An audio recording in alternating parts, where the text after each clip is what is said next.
When we think about opening up a retreat, it's really important that I be clear that I'm here for your success, not for your comfort.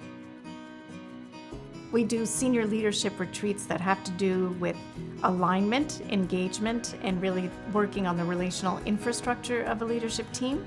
And then we do another type that's quite different, where we often co-create a strategic plan in real time with a group of leaders.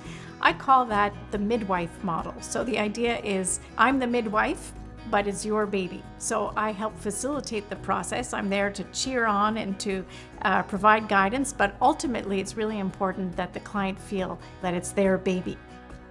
There's an actual outcome that comes out of the session, and we're basically time boxing so that we get this thing done. And there's something deliciously satisfying about that, because people often think that to develop a strategic plan or a change leadership plan or a communications plan is going to take months and months of effort, and it's going to wind all over the place, and it doesn't have to be done that way.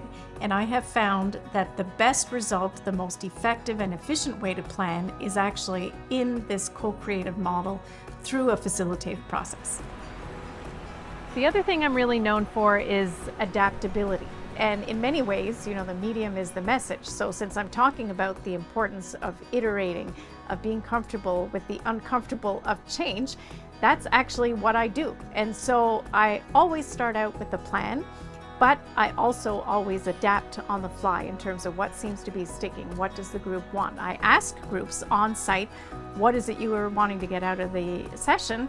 And then on the spot, adapt the content or the delivery style to what comes up. And I think in many ways, that's what people remember, is to say, okay, it doesn't have to be fully buttoned down. And actually, having an experience that feels authentic, that feels relevant, that feels real is what people are really craving. What I find is the magic of these kinds of experiences, and when you really see it flow and shine, is when you feel what's being called collective effervescence, that you just see energy bubbling through the group, and you see shifts happening, you see connections happening, and you see a renewed sense of confidence and enthusiasm and hope.